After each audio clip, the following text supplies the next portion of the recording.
c'est la reprise, on s'étire. Et salut! Et oui, je sais, ça fait super longtemps que je n'ai pas posté, tout simplement parce que depuis le printemps, je suis en travaux. Donc il me semble que pendant le printemps, vous avez eu quelques vidéos, mais dans la réalité, ces tutos-là avaient été tournés bien avant. Pendant plusieurs mois, j'ai dû décarreler ma maison, recarreler la maison, faire les finitions. Ça a pris pratiquement un peu plus de 4 mois. Après, il s'est passé qu'il y a eu les vacances d'été. Alors je sais très bien que quand c'est l'été, YouTube, c'est très mort, il n'y a pas beaucoup de monde. Du coup, j'ai préféré moi aussi profiter du soleil, me ressourcer, revenir tout bronzé et en pleine forme. Vu qu'il faisait moche, j'ai tourné un tuto, donc pour moi, c'est la reprise. Et cette fois-ci, on revient avec les Munchlings et je te propose un tuto sur le Munchling de Donald façon popcorn avec son petit pot. J'espère que ça va te plaire car moi, j'en ai bavé parce que c'était la reprise. C'est parti. Pour cette création, j'ai utilisé de la Fimo de couleur blanche, de l'orange mandarine, jaune tournesol, du rouge, du bleu translucide et de la Fimo de couleur caramel. Je vais commencer par prendre l'équivalent d'une bande de Fimo blanche et je vais venir former une belle petite boule. Quand cette étape est faite, je vais utiliser exactement la même technique que celle pour faire des étoiles et je vais venir tirer cette branche. Attention, les deux dernières branches du bas de la création doivent être sur les côtés, il n'en faut pas au milieu. Une fois que mes 7 branches sont tirées, je vais tirer une 8e branche à l'arrière de la création. Donc on la positionne en bas, ce qui équivaut à la queue de Donald. Une fois que les 8 branches sont tirées, on va rétracter les branches délicatement, petit à petit, pour faire une belle forme d'étoile. Donc à la base, c'est un popcorn, mais c'est comme ça que la création, elle est de base. Donc c'est pour ça que je parle d'étoile, parce que c'est la forme qui me revient le plus à l'esprit pour décrire ce popcorn. On commence délicatement à rétracter les branches et pour laisser l'espacement entre les branches, j'hésite pas à m'aider de mes doigts pour donner un espace assez harmonieux. Donc attention, car on doit faire attention à la branche de l'arrière. Donc c'est ce qui est la difficulté de la création. Faut pas tout foutre en l'air à cause de la branche de l'arrière. Donc petit à petit, on rétracte les branches jusqu'à ce qu'on ait une belle base de création. Donc il faut que la base soit parfaite. Donc je pense que c'est l'étape la plus longue de la création car il faut vraiment que ça soit harmonieux et joli à la fois. Quand cette étape est finie, je vais nettoyer la création car bien sûr on le sait, avec le blanc c'est la cata, il y a tout le temps des poussières qui s'y mettent. Donc du coup, il vaut mieux nettoyer la création délicatement sans rien abîmer. Une fois que ma création est propre, j'ai décidé que j'allais la faire pré-cuire pendant 10 minutes à 130 degrés, histoire que quand on passe à la suite, on n'abîme pas l'arrière de la création ou les différentes branches. Pendant ce temps, nous allons faire un mélange de Fimo de couleur blanc et orange. Donc il y a une plus grande quantité de blanc que de orange. Le orange, il faut vraiment que la quantité soit minime. Et s'il y a besoin d'ajuster la couleur parce qu'elle est trop claire, on rajoute du orange jusqu'à ce que la couleur convienne. Donc moi, j'ai dû m'y prendre à plusieurs fois car la couleur ne me convenait pas et je voulais être le plus fidèle à la création de base en la reproduisant, tout simplement. Quand la couleur me convient, je vais venir découper 6 petits bouts de boudin et on va former les différentes tâches de la création. Alors là, je découpe, redécoupe car en fait, les tâches sont de tailles différentes.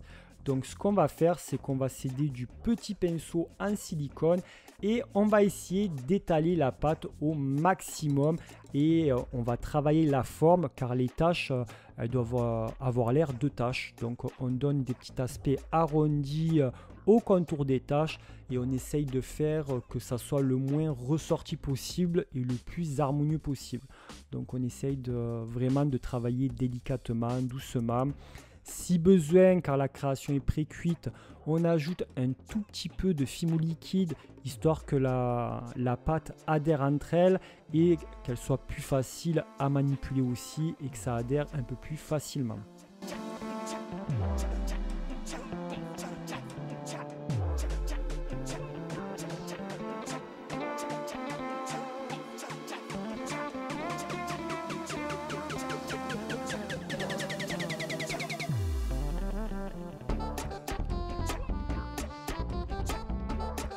Une fois que mes 4 tâches à l'avant sont faites, on va venir faire 2 petites tâches à l'arrière. Donc on y va délicatement, minutieusement. Si ça ne convient pas, on n'hésite pas à déplacer la tâche et ainsi de suite, tout simplement. Hein. Donc on peut voir que j'utilise le manche de mon pinceau en silicone pour étaler et mon pinceau en silicone pour donner la forme des tâches que j'ai envie.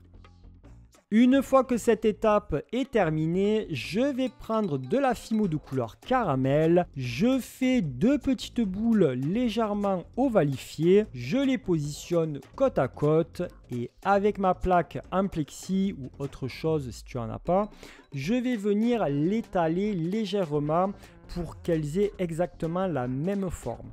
Quand la forme me convient, je vais utiliser un point de fimo liquide et je vais positionner mes yeux à leur emplacement.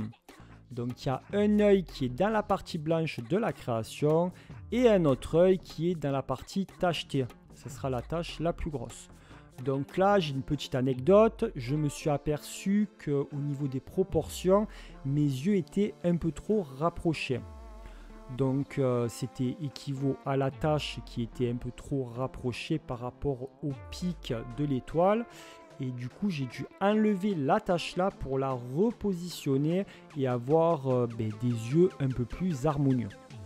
Donc c'est pour ça que je dis des fois il faut faire attention au niveau des proportions car parfois on croit qu'on fait bien mais on oublie un petit détail et là vu que pour moi c'était la reprise, j'ai pas fait attention à ce détail là et vu que je voulais être le plus fidèle possible à la création, j'ai dû recommencer l'étape là pour mieux positionner mon œil. Quand ça me convient, je vais utiliser 2 petits boudins de fimo toujours de couleur caramel et je vais faire les petits sourcils. Donc là, vu que c'est quand même une création qui est assez petite et que les sourcils doivent être méga fins, j'en ai un peu bavé car la pâte elle bouge assez facilement et vu que là elle était un peu trop molle, ça s'abîme aussi facilement les petits boudins. Donc avec un douting tool assez petit, je fais le positionnement de mes sourcils.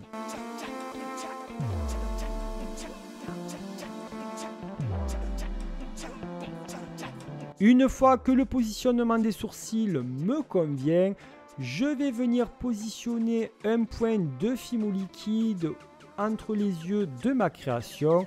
Et dans un boudin de couleur jaune tournesol, je vais venir découper une extrémité.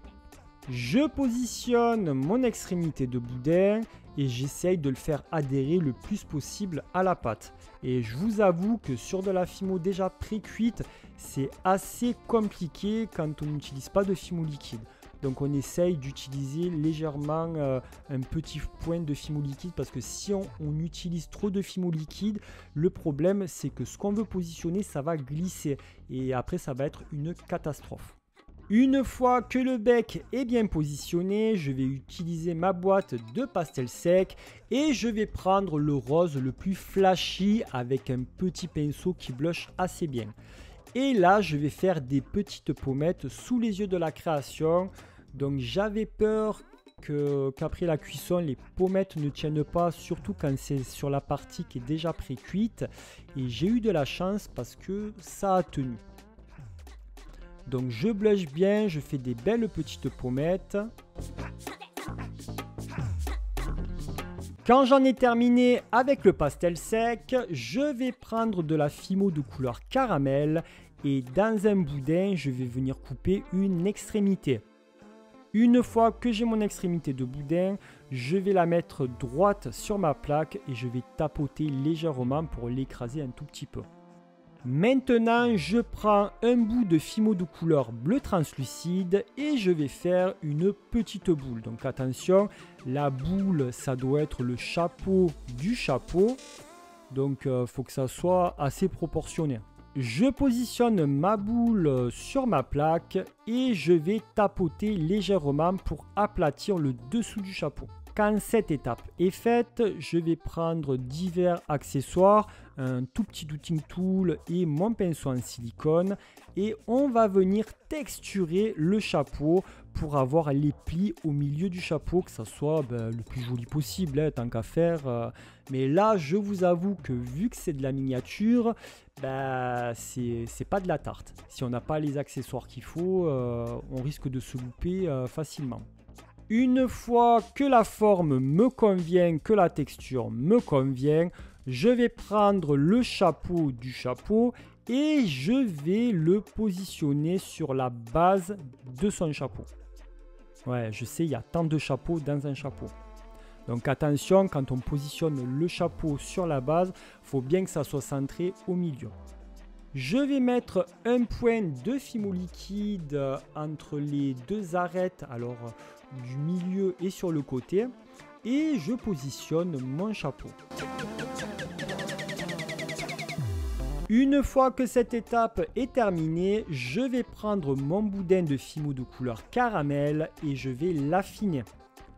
Je coupe un petit bout et je vais venir l'aplatir et là le but du jeu ça va être de former un ruban. Donc je coupe un rectangle et à l'intérieur du ruban je vais découper un triangle. Donc là il faut faire attention parce que vu que ça commence à être du miniature, va falloir que ça soit proportionnel au chapeau. Donc si tu vois que c'est trop gros, tu répètes l'opération. Moi je t'avoue, je m'y suis pris peut-être 2 fois pour cette étape. Et quand ça m'est convenu, j'ai positionné mon petit ruban à son positionnement sur le chapeau.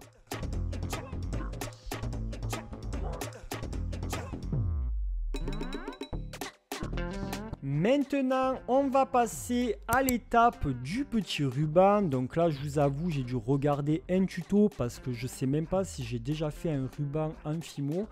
Et du coup, j'avais besoin d'aide. J'ai essayé par moi-même, ça a été une catastrophe. Du coup, j'ai regardé un petit tuto assez bien expliqué et assez facile à réaliser. Et du coup, je me suis aidé de ça et c'était plutôt assez simple. Donc pour cette étape, je prends une petite boule de fimo rouge. Je vais venir faire un boudin aux extrémités affinées. Ensuite, je vais prendre un accessoire assez fin et je vais affiner le milieu de ce boudin. Quand cette étape est faite, je vais prendre ma plaque en plexi et je vais venir écraser la forme. Donc là, on peut voir que ça donne la forme d'une moustache. Quand cette étape est faite, je vais venir prendre un accessoire et je vais rabattre les extrémités de ma moustache dans le centre de cette moustache. Quand ça me convient, je vais faire une petite finition en faisant une petite boule que je vais positionner au milieu. Quand la forme est parfaite et que tout me convient, je mets un point de fimo liquide et je positionne mon nœud papillon à son emplacement. Donc je vous avoue que cette étape, j'ai dû la faire plusieurs fois car le nœud papillon était chaque fois trop gros. Donc quand c'est trop gros, on enlève un peu de pâte et on répète l'opération jusqu'à ce que cela nous convienne. Voilà, tout simplement. Donc c'est un casse-tête pour tout le monde, les proportions, même pour celui-là qui va vous présenter un tuto. Il vous montre ce qu'il veut, mais dans la réalité, c'est plus long que ce qu'on pense. Une fois que mon popcorn Donald est terminé, on va passer au pot de popcorn. Donc là, c'est assez simple. Je vais prendre une boule de fimo rouge que je vais venir aplatir. Une fois que ça aplati, j'ai pris une base à cupcake. Donc là, c'est un cupcake moyen. Et je l'ai positionné au milieu de ma plaque ronde. Et j'ai découpé un cercle à l'intérieur jusqu'à ce que ça fasse un beau cercle. J'aurais pu prendre un n'importe-pièce rond, mais j'en avais aucun qui était de cette taille-là. Donc c'est pour ça que je me suis pris la tête avec une base à cupcake, tout simplement. Quand cette étape est faite, je prends de la fimo de couleur blanche et je vais faire un boudin que je vais aplatir. Donc j'essaye de faire en sorte que ça reste le plus droit possible et aussi que ça puisse faire le tour du cercle rouge. Quand cette étape est faite, j'hésite pas à nettoyer avec une lingette et par la suite, je positionne ma bande autour de ce cercle rouge.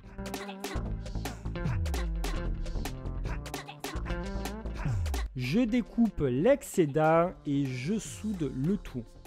Donc si ça n'arrive pas très bien à souder, c'est pas extrêmement grave car par la suite, on va peindre avec de la peinture acrylique. Et on verra pas trop s'il y a des défauts, donc c'est pas grave.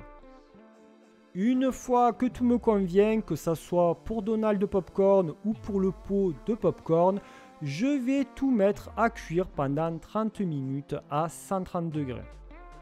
Une fois que ça a refroidi, j'ai utilisé de la peinture acrylique rouge.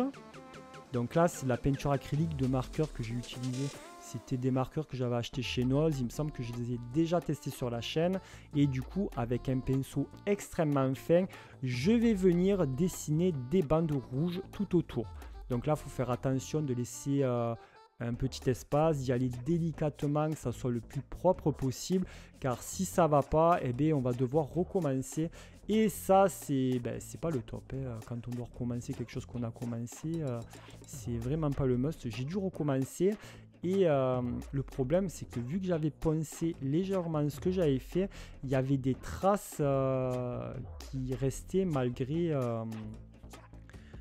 les coups de lingette. Donc du coup, j'ai dû reponcer pour avoir une base bien propre. Et par la suite, j'ai fait tout le tour des petits traits rouges.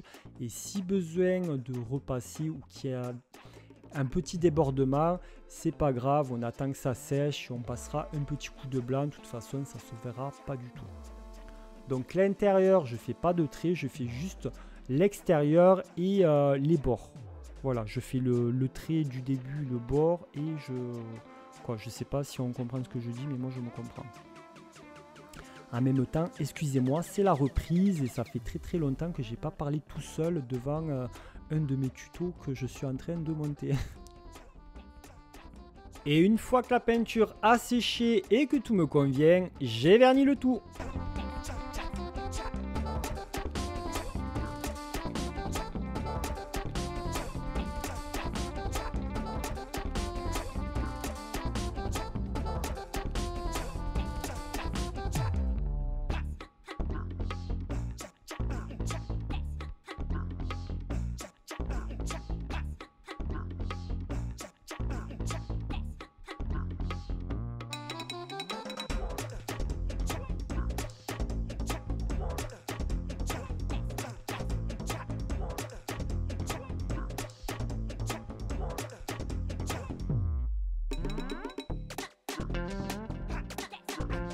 Merci d'avoir regardé cette vidéo jusqu'à la fin. N'hésite pas à me dire dans les commentaires ce que tu as pensé de la création du tuto. Si ce n'est pas fait, je t'invite à mettre un pouce en l'air, à t'abonner en cliquant sur ma tête qui s'affiche juste ici.